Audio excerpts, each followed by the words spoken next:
जीवन क्या है? What exactly is life? There are two types of birds. Birds दो तरह की होती है। एक वो हैं जो पिंजड़े के अंदर होती है और एक वो हैं जो खुले आकाश में घूमती है। जीवन दोनों का है। जो पिंजड़े में है उसका दाना चुनी चुपका सब निश्चित मिलना ही मिलना है उसको। लेकिन एक वो है जो आसमान में उड़ती है। उसको ये नहीं पता होता कि आज चुग्गा मिलेगा या नहीं मिलेगा, लेकिन फिर भी ज्यादा खुश है। वो अपने हौसलों के दम पर पूरी दुनिया को अपने पांव अपने पंखों के नीचे कर सकती है। तो फर्क समझ लीजिए, आपके सामने हमेशा जिंदगी के ये दो रास्ते आएंगे। एक रास्ता वो है जो बंद पिंजड़े में बंद पक्षी की तरह होगा, जिसमें आपको एक फिक्स सैलरी मिलेगी, एक फिक्स्ड स्ट्रक्चर में काम करना पड़ेगा, एक फिक्स नौकरी करनी पड़ेगी। और दूसरा वो रास्ता जिसमें आप अपनी मर्जी की उड़ान भरेंगे, जहां जाएंगे वहां जाएंगे, आसमान आपकी लिमिट से परे हो। तो ये तय आपको करना है कि आपको एडवेंचर लेना है या आपको एक फिक्स सैलरी के अंदर बंधे बंधाई पक्षी की तरह जिंदगी बितानी है। ये तय आपको करना होगा कि आपको पंख फैला के पूरी दुनिया पे छा जाना है या एक बंधे बंधाए पैटर्न में सिमट करके एक कोने में छुपे रह जाना है। ये तय आपको करना है। ये जमाना इस कदर बदल रहा है दोस्तों कि जब तक नजर इधर से उधर करते हैं, जमाना पता नहीं कहां से कहां निकल जाता है। हम इस जमाने के उस दौर में आ गए हैं। पिछले दौर में और इस जमाने दौर में पूरा ही फर्क हो गया है। जब हम छोटे थे, मैं अपनी बात कर रहा हूं, जब हम छोटे थे तो हमारी पाठ्य पुस्तकों में लिखा होता था कि भारत एक गरीब देश है। ये लिखा होता था कि भारत वो देश है जिसमें भयंकर भुखमरी है, कुछ भी नहीं है। वो जमाना था, कोई भी लिस्ट उठाओ, उस लिस्ट के बॉटम में दुनिया के सबसे पिछड़े देशों के अंदर कहीं नाम ढूंढना होता, वहां हमारे देश का नाम होता था। हमें बचपन से यही सिखाया गया कि हम एक गरीब देश के गरीब नागरिक हैं। जमाना बदला और आज एक वो दौर आया है कि जिधर भी देखो उधर हम शिखर पर हैं। दुनिया के सबसे ज्यादा सीईओ किस देश ने दिए? दुनिया में सबसे ज्यादा स्टार्टअप्स कौन सा देश दे रहा है? दुनिया में सबसे ज्यादा जीडीपी के हिसाब से 5 सबसे शक्तिशाली देशों में से कौन सा एक देश है? वो कौन सा देश है जो डिफेंस स्ट्रैटेजीज में टॉप 10 में से एक है? वर्ल्ड की टॉप 10 में से एक है भारत। हर क्षेत्र में आप बात करिए, आज आप लोग इस दुनिया के शिखर पर हैं। दुनिया के सबसे ज्यादा साइंटिस्ट कहाँ पर हैं? दुनिया के सबसे ज्यादा डॉक्टर्स कहाँ पर हैं? दुनिया के सबसे ज्यादा आईटी प्रोफेशनल्स कहाँ पर हैं? दुनिया के सबसे ज्यादा चार्टर्ड अकाउंटेंट्स किस देश में? दुनिया के सबसे बेहतरीन फाइनेंस एक्सपर्ट किस देश से? हर क्षेत्र में, आप किसी भी क्षेत्र की बात करिए दोस्तों, वक्त यूं गुजरा है, कल तक कंटीले तारों के अंदर थे, चारों तरफ कांटे ही कांटे थे। वक्त गुजरा, चारों तरफ फूल ही फूल है, हर तरफ गुलशन है, हर तरफ गुलशन है। और आप जैसे उभरते नौजवान हैं, हर एक के माथे पर लिखा है किसी न किसी कंपनी का सीईओ बनना। इस कदर से जमाना बदला कि पूछिए मत।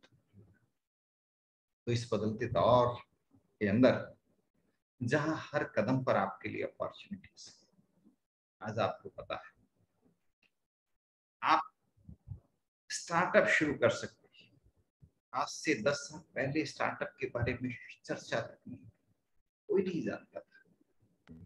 अरे मैंने तो ये स्टार्टअप शब्द सुना ही अभी पिछले 10 सालों में, उससे पहले जानता ही नहीं कि स्टार्टअप क्या होता है। विकसित देशों में हुआ करता था स्टार्टअप। स्टार्टअप यानी विकसित देशों के विद्यार्थी अपने कॉलेज की पढ़ाई के साथ ही कोई न कोई नया बिजनेस शुरू कर लेते थे। सुबह पढ़ते थे, शाम को अपना बिजनेस चलाते थे, वो स्टार्टअप हुआ करता था। आज भारत में हर शहर में इंक्यूबेशन सेंटर है।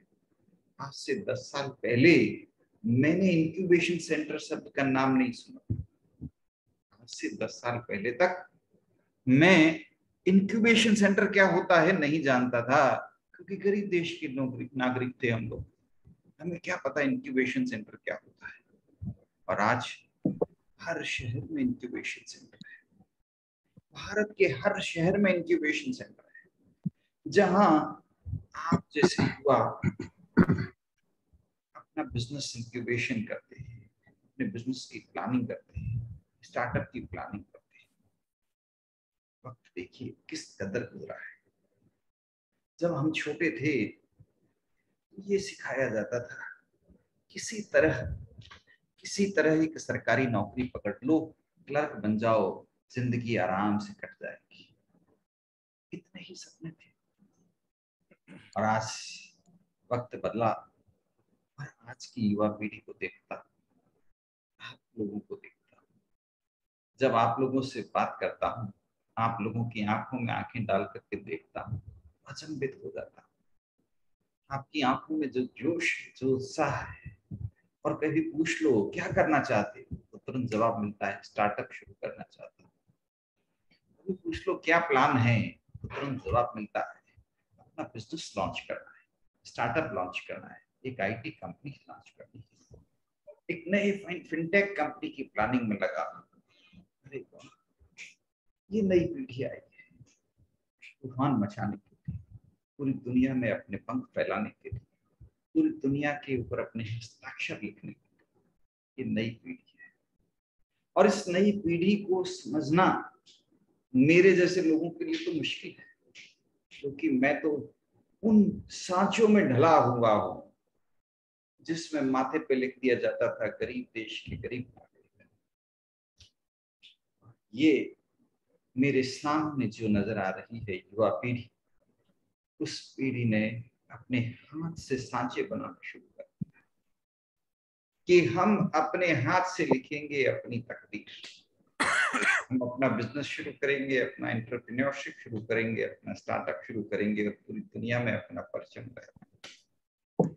इस कदर वक्त गुजरा है और जो भविष्य आने वाला है उस भविष्य के बारे में तो आप और मैं कल्पना भी नहीं कर सकते, क्योंकि आज सिर्फ 10 सालों के अंदर, 15 सालों में जो परिवर्तन आए उससे आज इस मुकाम पे आ गए हैं कि पूरी दुनिया की सबसे ज्यादा स्टार्टअप्स इस देश से निकल के आ रहे हैं। तो आप कल्पना करिए अगले 10 सालों में क्या होगा, अगले 20 सालों में क्या होगा। जस्ट कल्पना करिए। आज कॉलेज का हर विद्यार्थी स्टार्टअप करने की प्लानिंग में लगा है। फर्स्ट ईयर में पहले दिन आते ही वो पूछता है इंक्यूबेशन सेंटर है क्या आपकी यूनिवर्सिटी में? कहाँ है इंक्यूबेशन सेंटर? पूरा इसमें कितनी कंपनियां रजिस्टर्ड है? ये उसके प्रश्न होते हैं पहले दिन जब कॉलेज में, महाविद्यालय में या यूनिवर्सिटी में स्टूडेंट आता है तो पूछता है बताइए आपके इंक्यूबेशन सेंटर में कितनी कंपनियां रजिस्टर्ड है, कितने कंपनियों ने अपने आईपीओ लॉन्च कर दिए, कितनी कितने इंक्यूबेशन सेंटर, कितने स्टूडेंट्स ने इंक्यूबेशन सेंटर से माइग्रेट करके एक्सीलरेशन सेंटर में अपने को रजिस्टर करा दिया। ये वो प्रश्न हैं 10 साल पहले पढ़ने वाले विद्यार्थी सोच भी नहीं सकते थे। 10 साल क्या 5 साल पहले जो पढ़ते थे कॉलेजों में वो भी ये प्रश्न नहीं सोच सकते थे। इस कदर जमाना बदल रहा है। और सबसे जो बड़ी बात ये है वो ये कि अब हर विद्यार्थी पार्टिसिपेट कर रहा है, हर विद्यार्थी एक्टिवली पार्टिसिपेट कर रहा है वो अपने भविष्य को खुद बना रहा है। वो करियर काउंसलर के पास नहीं जाता, वो खुद गूगल पर सर्च करता है, टाइप करता है, गूगल पर देखता है पूरी दुनिया के सबसे सर्वश्रेष्ठ मूक्स कौन से, दुनिया में सबसे बेहतरीन मूक्स कौन से चल रहे हैं। वो खुद ऑनलाइन मूक्स अटेंड कर रहा है। मूक्स मतलब समझ रहे हैं ना, 10 साल पहले ये शब्द ही नहीं था। मूक्स, मैसिव ऑनलाइन कोर्सेस, पहले 10 साल पहले ये शब्द नहीं थे। और अब स्वयं, एनपीटेल और पता नहीं कितने पोर्टल्स आ गए। तो भारत के और विदेशों के तो लाखों पोर्टल, हर विश्वविद्यालय का पोर्टल है जिस पर वो फ्री ऑनलाइन कोर्सेज ऑफर कर रहा है। तो आज का विद्यार्थी गूगल पर सीधा टाइप करता है, ये रहा कोर्स जो मुझे करना है। वो अपना कोर्स सिलेक्ट करता है, अपनी स्किल सेलेक्ट करता है, अपने ड्रीम के अनुसार अपने जीवन की दिशा तय करता है। वो ये तय करता है मुझे क्या बनना है, मुझे एक सफल उद्यमी बनना है, अगले 5 साल में, अगले 10 साल में मुझे एक सफल उद्यमी बनना है, मुझे अपना खुद का बिजनेस शुरू करना है, उसके लिए मुझे ये काम करना है। उसी अनुसार वो अपनी स्ट्रेटजी बनाता है, गूगल पर टाइप करता है खुद और अपने हस्ताक्षर लिख देता है समय। और आज पूरी दुनिया की हर कंपनी जब उसको सीईओज अपॉइंट करने होते हैं, बहुराष्ट्रीय कंपनियां, दुनिया की सबसे बेहतरीन कंपनियां, जब उनको सीईओ अपॉइंट करना होता है, सीएफओ अपॉइंट करना होता है, उनकी नजर कहाँ होती है? आपके ऊपर। भारत के सीईओज, भारत के सीएफओज दुनिया के सबसे बेहतरीन सीईओज और सीएफओज बन करके आ रहे हैं, क्योंकि नॉलेज एक्सपर्टीज, नॉलेज सेक्टर आज आप लोगों ने अपना डंका बजा दिया है। स्टूडेंट आउटस्टैंडिंग परफॉर्मर है, वर्ल्ड के टॉप स्टूडेंट्स में से, जिसे मान लीजिए फाइनेंशियल रिस्ट्रक्चरिंग की बात करते हैं, मर्जर्स एंड अमालगमेशन की बात करते हैं, फाइनेंशियल रिपोर्टिंग की बात करते हैं, बेस्ट कॉर्पोरेट बेस्ट प्रैक्टिसेस की बात करते हैं। वर्ल्ड के सामने सबसे बेहतरीन नॉलेज, सबसे अच्छा एक्सपर्टीज किसके पास है? You are going to compete with the best in the world. आपके सामने अगर कंपटीशन है तो दुनिया के सबसे बेहतरीन विद्यार्थियों से, and I am sure you are going to perform better than any of them. Hello. This is the Hello. new India. This is the नमस्ते सर। emerging India. नमस्ते सर। हाँ जी, हाँ जी, आप अपनी बात कह सकते हो। एब्सेंट मार्क हो जाएगी, वीडियो ऑफ दिखता ही सबको किसी का।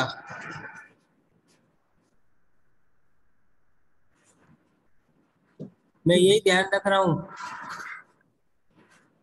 तो हम लोग वापस आते हैं अपनी चर्चा के ऊपर। कॉर्पोरेट सेक्टर में आज जिस स्पीड से ट्रांसफॉर्मेशन आ रहा है, जिस स्पीड से ट्रांसफॉर्मेशन आ रहा है, opportunities are plenty, huge opportunities are going to come. So you have to prepare yourself for a global career. You have two choices. You can go in multinational companies as an employee. You can set up your own startup. You can set up your own professional practice. 3 choices. You can become an employee and join CFO. You can start your own startup, or you can start your own practice. Whichever option you want, you take up.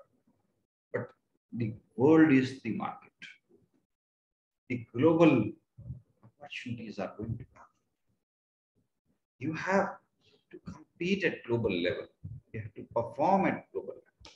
आज आपको पूरी दुनिया के अंदर as a global employee perform करना है, as a global citizen perform करना है। गया जमाना आलस का, कुछ ना क्या जमाना। वो गया जमाना जब आप आलस में रहते थे, गया जब जमाना जब आप अपने आप को सुस्त राम की तरह पेश आते थे। You have tirelessly achieve this much of success. आज आप जिस मुकाम पर हैं बड़ी मेहनत से आए। इस आदत को जो आपने अपने अंदर डेवलप की है, मेहनत करने की आदत, परिश्रम करने की आदत, अपने आप को लगातार झकझोरने की आदत, अपने आप को लगातार कंटिन्यूस सुधारने की आदत, कंटिन्यूस अपने आप को इंप्रूव करने की आदत, इस आदत को हमेशा के लिए अपने जीवन में बनाए रखिए, छोड़िए मत। क्योंकि अभी तो बहुत सी मंजिलें हासिल करनी है आपको, अभी तो बहुत सारे मुकाम हासिल कर रहे हैं आप, इसलिए इस आदत को मत छोड़िए। ये आदत आपको बहुत मदद है। जिस आदत की मदद से आज तक की सारी सफलताएं आपने हासिल की हैं, उन सभी आदतों को आगे बनाए रखिए और कॉर्पोरेट सक्सेस हासिल करना है। कॉर्पोरेट्स की केस स्टडीज पढ़िए, कंपनीज की केस स्टडीज पढ़िए, सीईओज की लाइफ के बारे में पढ़िए, सीईओज की ऑटोबायोग्राफीज पढ़िए। फ्यूचर आपको बनाना है। जेआरडी टाटा की ऑटोबायोग्राफी पढ़िए, रतन टाटा की बायोग्राफी पढ़िए। तो जितने भी जो भी आपको लगे ये दुनिया के सबसे शानदार सीईओ हैं या शानदार एंटरप्रेन्योर हैं, उनकी ऑटोबायोग्राफी पढ़िए, उनकी लाइफ के बारे में पढ़िए, उनकी डिसीजन मेकिंग सीखिए। देखिए, टेक्निकल नॉलेज तो आपने ले लिया, लेकिन जो नॉलेज अब आपके बहुत ज्यादा काम आएगा, उसके लिए मैं आपको रिक्वेस्ट करूंगा, अब आपको क्या करना चाहिए? अब आपको अपने अंदर लीडरशिप स्किल्स को डेवलप करना चाहिए, कम्युनिकेशन स्किल्स को डेवलप करना चाहिए, डिसीजन मेकिंग स्किल्स को अपने अंदर डेवलप करना चाहिए और कोलैबोरेटिव स्किल्स, लोगों के साथ में नेटवर्क करना, लोगों के साथ कोलैबोरेट करना, ये सारे काम अब आपको सीखने चाहिए और इनमें महारत हासिल करनी चाहिए। देखिए, एक बात सोचिए, अगर आप कोलैबोरेटिव स्किल सीख जाते हैं, लोगों से कोलैबोरेशन करने का, आप सोचिए कम से कम 150-200 आपके दोस्त हैं, कोई किसी सेक्टर में आके, कोई किसी सेक्टर में आके, ये 200 दोस्त आप उनकी मदद करते हो, ये आपकी मदद करते हैं, आप कहां से कहां पहुंच जाते। एक छोटा सा वाकया बताता हूं, गौर से सुनिए। एक प्रोफेसर ने करीब 100 विद्यार्थियों की क्लास को बुलाया, उनको कहा बैलून में हवा भरो, एक एक बैलून लो, उसमें हवा भरो। सबने बैलून में हवा भरी, कहा इन बैलूनों के ऊपर अपना नाम भी लिख दो। तो सबने अपने स्केच पेन उठाया, बैलून पे अपना नाम लिख दिया। तो क्या इन बैलूनों को छोड़ दो, सारे बैलून इधर उधर बिखर गए पूरी क्लास में। अब सर ने अगला काम दिया, ये बैलून मिक्स हो गए आपस में, अब इसमें से अपना बैलून ढूंढो। बड़ा मुश्किल काम, और सर ने कहा सिर्फ 2 मिनट में ये काम करना, तो बड़ा मुश्किल काम, नहीं हो पा रहा, समय बीत गया। अब सर ने कहा बड़ा सिंपल सा काम, आपको जो बैलून मिल जाए उस पे देखो कि किसका नाम, उसको तुरंत पकड़ा, बस 1 मिनट में ही सबने अपने अपने सबके पास अपने बैलून पहुंच गए। मेरा बैलून किसी दोस्त को मिला, उसने मुझे दे दिया, मुझे किसी का बैलून मिला, मैंने उसको पकड़ा दिया। इतना आसान। अगर एक एक विद्यार्थी बैलून ढूंढता रहता तो पूरे दिन में उसको अपना बैलून नहीं मिलता, लेकिन इस छोटी सी एक्सरसाइज में 1 मिनट में सबके पास बैलून आ गया। यही जिंदगी की सच्चाई है। अगर आप कोशिश करते हो अपने दोस्तों को मदद करने की, जैसे वक्त मिले, जैसे मौका मिले, उनकी मदद आप करेंगे। जब जरूरत पड़ेगी वो भी आपकी मदद करेंगे। इस तरह हम सब लोग आगे बढ़ते जाएंगे। सोचिए, जीवन को देखने का नजरिया बदलिए, जीवन बदल जाएगा। आपने किन की कहानियां पढ़ रहे हो, किनसे प्रेरणा ले रहे हो, कौन से वीडियो देख रहे हो, कौन से गेम खेल रहे हो, किस तरह से मोबाइल का इस्तेमाल कर रहे हो, उस पर आपका भविष्य है। सब कुछ उस पर डिपेंड है। अगर आप ऐसे लोगों की कहानियां पढ़ रहे हो जो मर्डरर हैं, उनकी कहानियां आप पढ़ रहे हो, आप भी धीरे धीरे उस दिशा में चले जाओगे। ऐसे लोगों की कहानियां पढ़ रहे हो जो पूरी तरह से असफल हुए, आप भी उसी रास्ते चले जाओगे। ऐसे लोगों की कहानियां मत पढ़ो। इंटरनेट, मोबाइल, अखबार, इन तीनों का बहुत केयरफुल और प्लान्ड इस्तेमाल करो। Be very careful. उस दिशा की तरफ बढ़ो जो आपका खुद का लक्ष्य है। कचरा बहुत आता है, बहुत कचरा आएगा, जहर बहुत आएगा, उस जहर से बचना है। उसकी तरफ ध्यान ही मत देखना। जैसे आपने अखबार उठाया, अखबार में ऊपर ऊपर हेडलाइन क्या दी हुई है कि फला फला व्यक्ति ने फला फला रेप किया। अब इसकी ये जहर है, इसके आगे की कहानियां वगैरह छोड़ो, ये आपको नहीं देखनी। फला फला ने ये आंदोलन किया, भारत बंद का आह्वान किया, छोड़ो ये सब जहर। अपने आप को पूरी तरह फोकस करो, प्रेरणात्मक कहानियां पढ़ो, अपॉर्चुनिटीज की तरफ देखो। देखिए, जब 5 पांडवों के बीच में, पांडव और कौरवों के बीच में द्रोणाचार्य ने टेस्ट रखा, इम्तिहान। देखो वो पेड़ है, उस पेड़ पर मैंने एक चिड़िया की पुतली बना करके टांग रखी है। अब तुमको तीर चलाना है और उसके ऊपर निशाना लगाना है, उसकी आंख को निशाना बनाना है। अब सबने तीर चलाए, सब फेल हो गए, सिर्फ अर्जुन सफल हुआ, क्योंकि अर्जुन की नजर सिर्फ और सिर्फ उस पुतली की आंख पर थी, इधर उधर कहीं नजर ही नहीं थी। ये बात जीवन के लिए नोट करके रखें, क्योंकि आपको जीवन में बहुत बड़ी सफलता हासिल करनी है। आपको सीईओ बनना है, सीएफओ बनना है, या आपको एक सफल एंटरप्रेन्योर बनना है, तो अपनी नजर सिर्फ और सिर्फ अपने लक्ष्य पर रखिए, ताकि इधर उधर कहीं मत देखिए। बहुत जहर आएगा, मोबाइल उठाओगे, दुनिया भर का जहर भरा हुआ होगा। आज इस अखबार में ये, आज इस अखबार में ये, आज इस अखबार में ये, छोड़ो, देखना ही नहीं। अखबार उठाओगे, बहुत सारा जहर मिलेगा।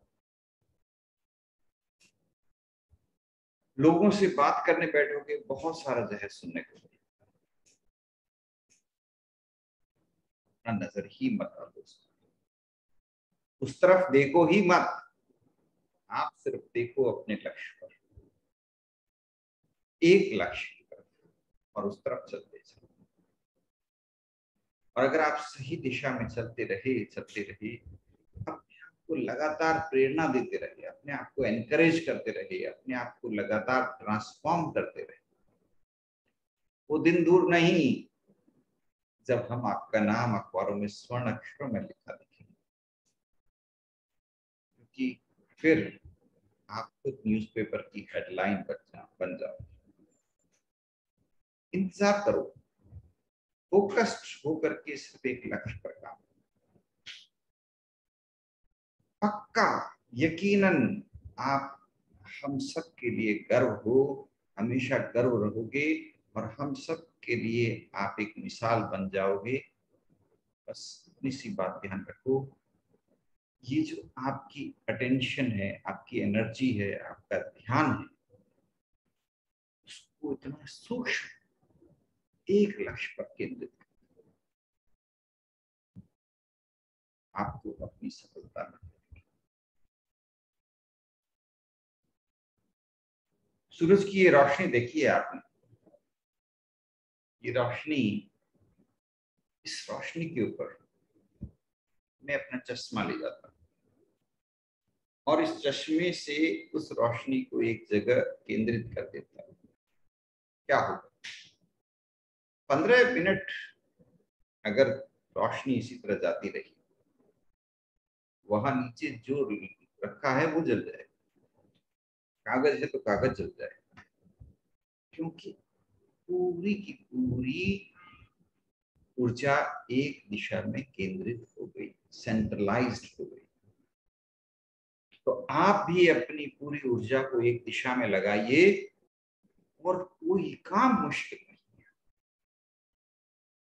बड़े से बड़े काम आप कर सकते हैं।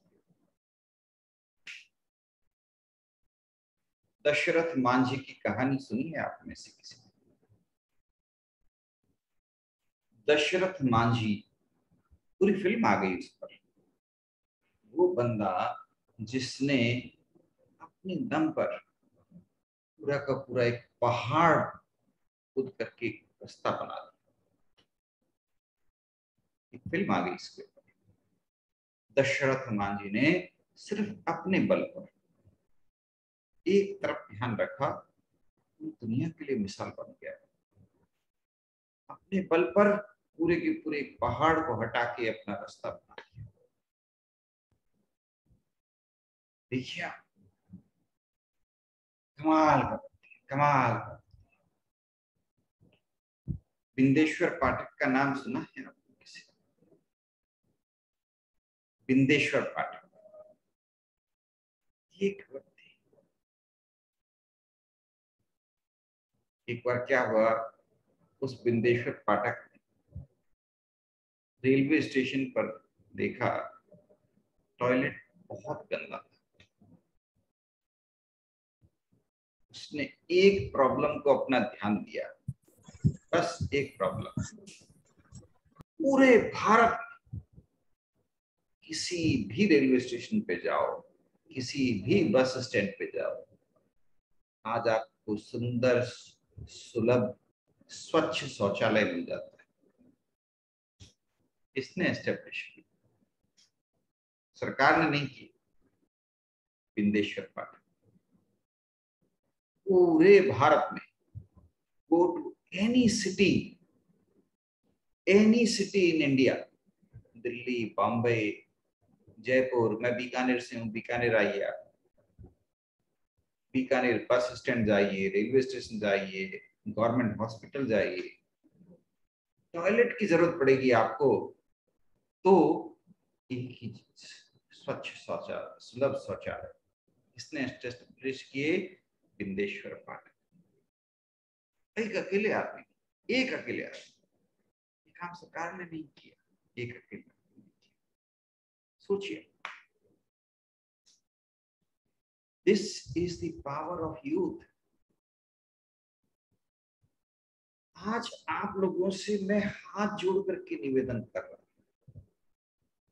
आप सब लोग अपना पूरा ध्यान इस बात पे लगाओ कि फाइनेंशियल टेक्नोलॉजी के सेक्टर में नया बिजनेस कैसे लॉन्च करें, नया स्टार्टअप कैसे लॉन्च करें, नया बिजनेस वेंचर कैसे लॉन्च करें, कैसे उसको एक ग्लोबल कंपनी बनाए। आप देखिए विजय शेखर शर्मा, नाम सुना है ना? Vijay Shekhar Sharma, Paytm company establish किया, जीरो से, बिल्कुल मिनिमम इन्वेस्टमेंट से काम शुरू किया, और आज पेटीएम कंपनी पूरे भारत की सबसे टॉप फाइनेंशियल टेक्नोलॉजी कंपनी बन गई। विजय शेखर शर्मा अपना पूरा ध्यान इस पर लगाया। तो मैं आप सबसे गुजारिश करने आया, इतनी अपॉर्चुनिटीज हैं करने के लिए, इतनी अपॉर्चुनिटीज हैं, आप तो ये तय करिए मुझे ये काम करना है, यस करके रहना है, मुझे ये वाला बिजनेस करना है, यस करके रहना है, एक ग्लोबल कंपनी बनाना, ये डिटर्मिनेशन के साथ अपने उद्देश्य, अपने लक्ष्य तय करके पूरे मकसद के साथ में जुट जाए, तो आप में से कोई विजय शेखर शर्मा बनेगा। कोई एलन मस्क बन जाएगा, कोई बिल गेट्स, तो कोई वॉरेन बफेट। पूरे डिटर्मिनेशन, एक फोकस, एक लक्ष्य, और आप कमाल करके रहेंगे। आप देखिए तो सही, आप विजय शेखर शर्मा की कहानी पढ़िए, बिंदेश्वर पाठक की कहानी पढ़िए, संजीव भीखचंदानी की कहानी पढ़िए।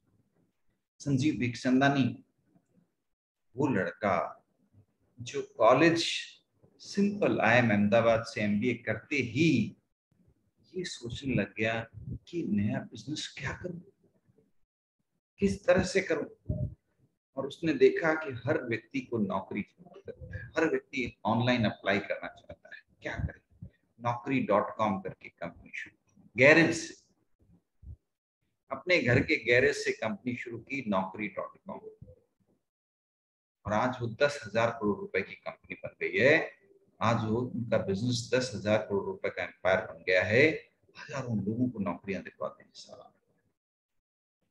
ये है बिजनेस प्लान। आप रितेश अग्रवाल की कहानी देखिए, कितनी शानदार कहानी। ये यंग बच्चे हैं आपकी एज के, आज इतिहास जो ये पलट रहा है, जो कुछ नया हो रहा है, ये इतिहास लिखने वाले कौन हैं? ये सब ये आपकी उम्र के बच्चे हैं। ये सब वो लोग हैं जो कुछ अनूठा करना चाहते हैं, कुछ नया करना चाहते हैं। पूरा अटेंशन, पूरा ध्यान इसी बात पर लगाते हैं, मुझे ये काम करना है, और वो करके दिखा देते हैं। Nothing is difficult. आप सोचिए और उसको कर डालिए। आप लोग जिस तरह से भी अपने नए बिजनेसेस को लॉन्च करेंगे, आज इंफॉर्मेशन टेक्नोलॉजी का जमाना है, सूचना प्रौद्योगिकी का जमाना है, स्किल्स आपके पास में है, टेक्निकल हुनर आपके पास में है। आपको जो काम करना है ग्लोबल लेवल पर करिए। मान लीजिए आपने कहा कि सर मैं तो एक टैक्स कंसल्टेंट बनना चाहता, तो मैं कहूंगा किस लेवल पे? आप कहते हो मैं अपने शहर का बेस्ट, मैं कहूंगा नहीं, कंट्री के बेस्ट नहीं, globally best. Globally best tax consultant बनिए, वेबसाइट से हजारों लोगों को कंसल्टेंसी दीजिए, एक नहीं हजारों लोगों को आप अपनी कंसल्टेंसी दीजिए। अरे जो काम करिए ग्लोबल लेवल पर करिए। आपके आप चाहें तो आपकी उम्र ही क्या है, आप चाहें अगले 10 साल तक आप एक्सपर्टीज करके, आज नहीं 10 साल बाद का टारगेट लेके चलिए। 10 साल बाद मैं दुनिया का बेस्ट टैक्स कंसल्टेंट बन जाऊंगा, डेफिनेटली आप बन जाएंगे, और वो ही गोल्डन टाइम होगा। आप देखिए, देखिए जमाने ने आपके लिए कितनी सुविधाएं कर दी है, इंफॉर्मेशन टेक्नोलॉजी के कारण, सूचना प्रौद्योगिकी के कारण। कितने साधारण से साधारण लोग असाधारण काम कर रहे हैं। बिहार में खान सर पढ़ाते हैं, बिल्कुल साधारण व्यक्ति है, साधारण लहजे में बोलते हैं, बिहार की जो टिपिकल भाषा है उसमें बिल्कुल साधारण से, बड़ी मस्ती से हंसते खिलखिलाते बच्चों को पढ़ाते हैं, लेकिन ग्लोबल विजन के साथ में पढ़ा रहे हैं। और आज आपको ताज्जुब होगा, उनके वीडियोस को करीब करीब 15 लाख लोग पूरी दुनिया से देखते हैं, 15 लाख। इसे कहते हैं ग्लोबल विजन।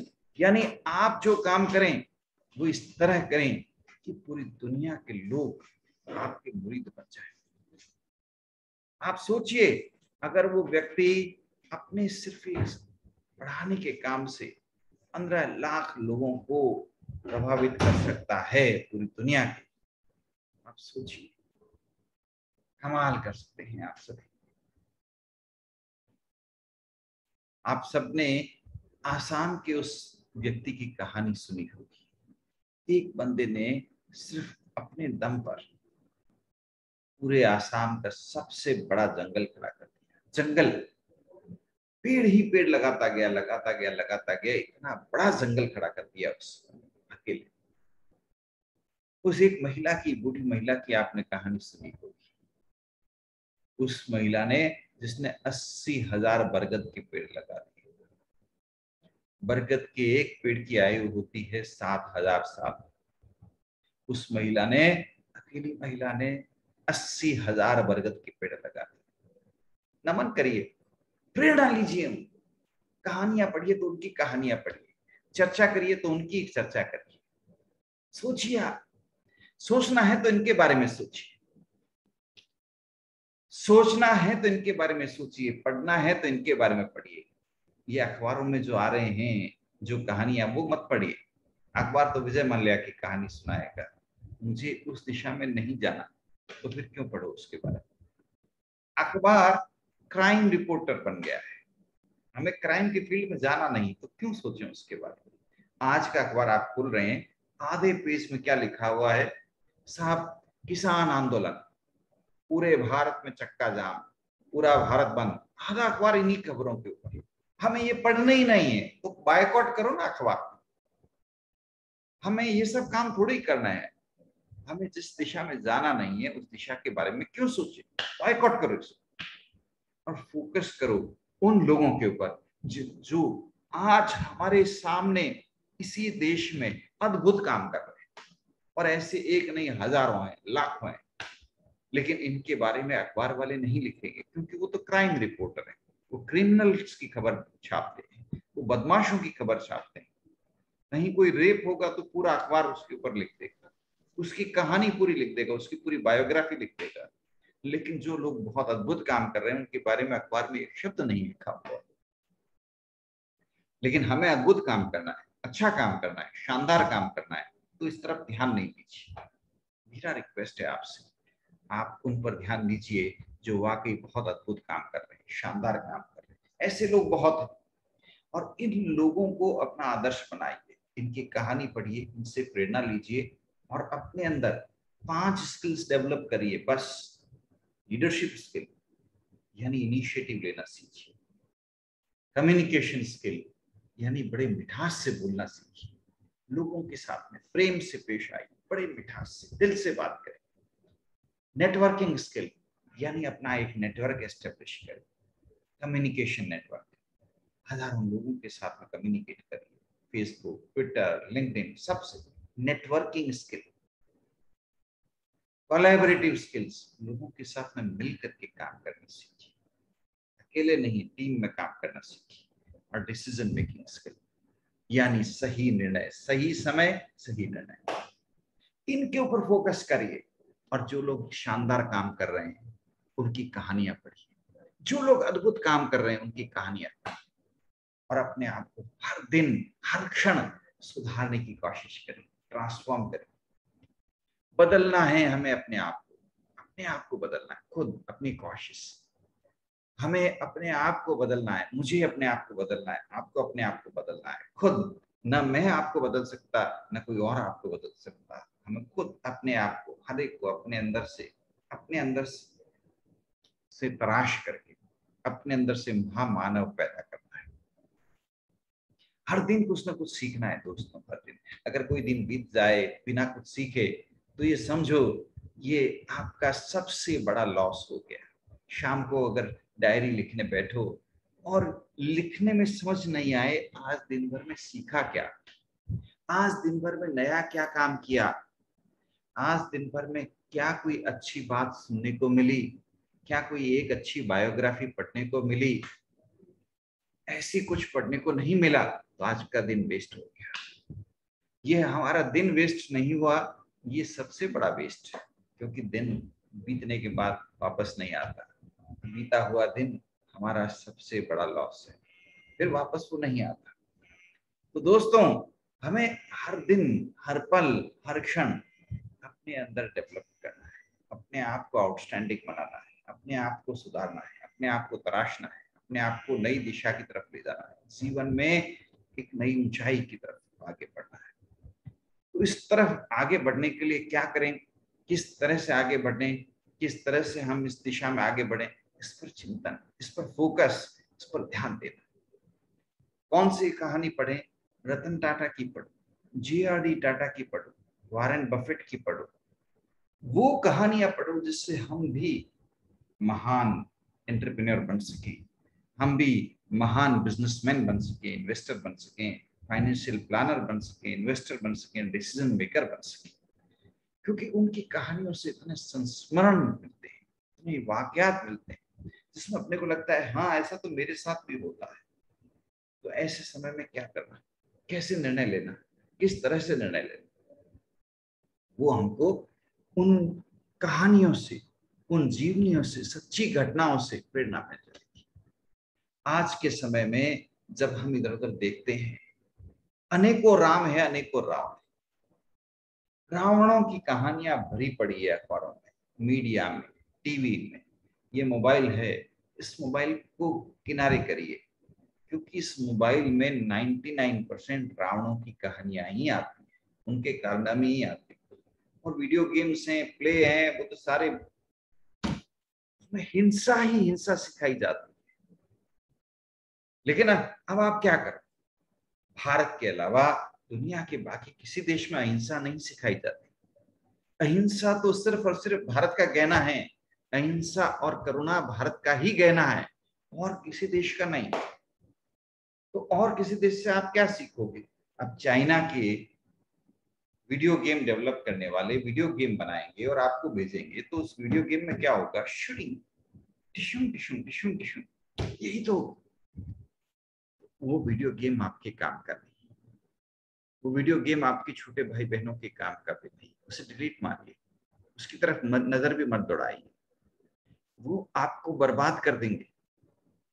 आपका जो डीएनए है उसके अंदर पूरी दुनिया के कल्याण की कामना है, अहिंसा की कामना है, करुणा की कामना है, हर व्यक्ति के, हर प्राणी के कल्याण की कामना है। वो आपके डीएनए में है, हजारों वर्षों से आप लोगों ने यही काम किया है। तो आप उसी दिशा में आगे बढ़िए, उस दिशा में आगे बढ़िए जिसमें आपकी एक्सपर्टीज है। आप अहिंसा के क्षेत्र में, विकास के क्षेत्र में, पीस के सेक्टर में, कोलैबोरेशन के सेक्टर में। तो अब क्या करें? बस लौट चलिए और अपने आप को पहचानिए, मेडिटेशन करिए, योगा करिए। ये भारत की सबसे बड़ी विरासत है पूरी दुनिया को। इस विरासत को आप अपने जीवन में अपनाइए। आज पूरी दुनिया अपना रही है सिवाय आपके। आज पूरी दुनिया भारत की संस्कृति की, भारत की हेरिटेज की, भारत की विविधता की, भारत की अद्भुत धरोहर की दीवानी है सिवाय आपके। क्योंकि आपने भाई अपनी चीज हर किसी को लगती है तो कभी भी सीख लेंगे, ये तो कभी भी कर लेंगे, इसमें क्या है? आपने विदेशी किताबें तो 10 पढ़ ली, पर अपनी भारत की जड़ें उनसे एक बार भी नहीं जुड़े। एक बार भी यहाँ की अपनी जो हेरिटेज है, योग, आसन, प्राणायाम, प्रत्याहार, धारणा, ध्यान, समाधि, तप, इनको मत छोड़िए। यह आपको आत्मिक शक्ति देंगे, जबरदस्त शक्ति देंगे और जीवन की हर सफलता को पाने में मदद करेंगे। हम आपकी जो सफलता है वो उसी रास्ते पर देखना चाहते हैं जिसके लिए आप बने हुए हैं, और उस रास्ते पर चलने के लिए आपको यही काम करने हैं। कौन से काम? Return back to your roots. अपनी जड़ों को पहचानिए, अपनी जड़ों को समझिए और अपनी जड़ों को आगे बढ़ाइए। जैसे ही मौका मिले सीखिए। किस सेक्टर में? उन्हीं सेक्टर्स में जिसके आप ऑलरेडी पंडित हैं। You are already an expert, but you keep developing your expertise so that you gain further expertise. देखिए, आज हकीकत यही है, हर कंट्री के लोग, हर देश के लोग अपनी अपनी अलग अलग एक्सपर्टीज के लिए पहचाने जाते हैं। भारत के लोगों की पहचान इसीलिए है पूरी दुनिया में कि आप हर कल्चर के साथ, हर धर्म के लोगों को रिस्पेक्ट दे सकते हैं। हर धर्म को, हर मजहब को, हर बिलीफ को आप रिस्पेक्ट दे सकते हैं। आपको क्रॉस कल्चरल ट्रेनिंग देने की जरूरत नहीं है। आपको किसी भी देश में, किसी भी मजहब के बीच में हम भेज सकते हैं, क्योंकि आप सबका रेस्पेक्ट करना जानते हैं। इसलिए आज वर्ल्ड के टॉप सीईओज की चर्चा करते हैं तो कोई इंदिरा नूई का नाम लेता है, तो कोई सुंदर पिचाई का नाम लेता है। ये सब कौन है? आपके जैसे लोग हैं, भारत से ही निकले हुए लोग हैं। और कल आपका नाम होगा, कल आप में से किसी का नाम वर्ल्ड के टॉप सीईओ के रूप में होगा। क्यों क्यों होगा ऐसा? उसको समझ लीजिए। Yes, you have the capabilities, you have the potential to become the best CEO of the world. For that, you have to prepare and go ahead. आपके सामने अपॉर्चुनिटीज ही अपॉर्चुनिटीज है, और उन अपॉर्चुनिटीज को एनकैश करने के लिए आगे बढ़िए। देखिए, आज से 10 साल पहले में और अब में बहुत फर्क आ गया। आप उन किताबों के ऊपर, उन बातों के ऊपर मत जाइए तो 10 साल पहले की थी। आप मेरे जैसे लोगों को सुनिए भी मत, क्योंकि मैंने जो नॉलेज लिया वो 10 साल पहले का था। आज में और 10 साल में बहुत फर्क है। इतने बदलाव आए, इतने बदलाव आए, पूछिए मत। 10 साल पहले स्टार्टअप शुरू करने के लिए पैसे कहाँ मिलते थे? आज आप स्टार्टअप शुरू करो, आपको 2 करोड़ रुपए तक की असिस्टेंस गवर्नमेंट ऑफ इंडिया से मिलती है स्टार्टअप शुरू करने के लिए। टेक्निकल इंक्यूबेशन फंड से 2 लाख रुपए सालाना आपको अलग से सहायता मिलती है अगले 5 साल तक, जब तक आपका स्टार्टअप शुरू होता है। और अगर आप SC ST से हो और या मुस्लिम हो तो 5 करोड़ रुपए तक की आपको स्टार्टअप शुरू करने पर सहायता मिलती है। कहाँ मिलती थी इतनी फाइनेंशियल सपोर्ट? पहले सोच भी नहीं सकते थे। अरे इतनी बड़ी राशि, 5 करोड़ रुपए की राशि मिल जाएगी अगर आप स्टार्टअप शुरू करते हो। ये देखिए न जमाना है, ये तो स्टार्टिंग हेल्प है। जैसे ही आप अपना स्टार्टअप शुरू करते हो, क्या होता है? इन्वेस्टर मीट, इन्वेस्टर्स आते हैं। और आप देखिए, पूरी दुनिया के इन्वेस्टर्स के लिए भारत सबसे अहम टारगेट कंट्री है। पूरी दुनिया के इन्वेस्टर्स भारत में आकर के इन्वेस्ट करना चाहते हैं। जैसे ही आपने कहा मैं अपना स्टार्टअप लॉन्च कर रहा हूं, मैं फिनटेक में अपना स्टार्टअप शुरू कर रहा हूं, पूरी दुनिया के इन्वेस्टर्स इंटरेस्टेड हो जाएंगे। वो आपसे सुनेंगे आप क्या काम करने वाले हैं, क्या करेंगे, कैसे करेंगे। ठीक लगा तो बोलेंगे go ahead, we are here to invest into your business. वो कहेंगे आप आगे बढ़िए, हम आपके साथ में, हम आपके बिजनेस में अपना पैसा निवेश करना चाहते हैं। This is the new India. तो आपने अपना बिजनेस शुरू किया, फंडिंग की प्रॉब्लम नहीं है, खूब सारे इन्वेस्टर्स हैं, पूरी दुनिया के इन्वेस्टर्स हैं जो आपकी कंपनी में इन्वेस्ट करना चाहते हैं। आपने अपने बिजनेस को आगे बढ़ाया, IPO लाने के लिए प्लान किया। जैसे ही IPO लाओगे ओवर सब्सक्राइब होगा, क्योंकि आपने कुछ अच्छा काम किया है। लोग आपकी कंपनी में इन्वेस्ट करना चाहते हैं। People want to invest into your business, people want to invest in new sectors, emerging sectors. आप जो भी करेंगे नया काम अच्छा ही होगा। आज हम लोग, देखिए आप इस बात को समझिए, दुनिया में सबसे ज्यादा रिवार्डिंग सेक्टर्स कौन से? कंसल्टेंसी सबसे ज्यादा रिवार्डिंग सेक्टर्स में से consultancy, financial analysis, financial planning, investment analysis. ये सेक्टर दुनिया के सबसे ज्यादा रिवार्डिंग सेक्टर्स हैं। जो भी इन सेक्टर्स में उतरे हैं उन्होंने जबरदस्त वेल्थ क्रिएट किया है, और आप इन सेक्टर के महारथी बन सकते हो। जिस सेक्टर, इनमें से हर के नहीं, जिस सेक्टर में आप जाओ, एक सेक्टर पकड़ो, उस सेक्टर में आप एक्स्ट्रा ऑर्डिनरी बन सकते हो। और अगर आप उस सेक्टर के एक्स्ट्रा ऑर्डिनरी बन गए, आप सोचिए, आप कल्पना नहीं कर सकते कितनी तरक्की करेंगे आप। अगर आप वेल्थ क्रिएशन के सेक्टर में आगे आ गए, इन्वेस्टमेंट एनालिसिस के सेक्टर में आ गए, फाइनेंशियल प्लानिंग के सेक्टर में आगे आ गए, फाइनेंशियल सर्विसेज के सेक्टर में आप आगे आ गए, कंसल्टेंसी के सेक्टर में आप आ गए, आप सोचिए, your margins are so huge.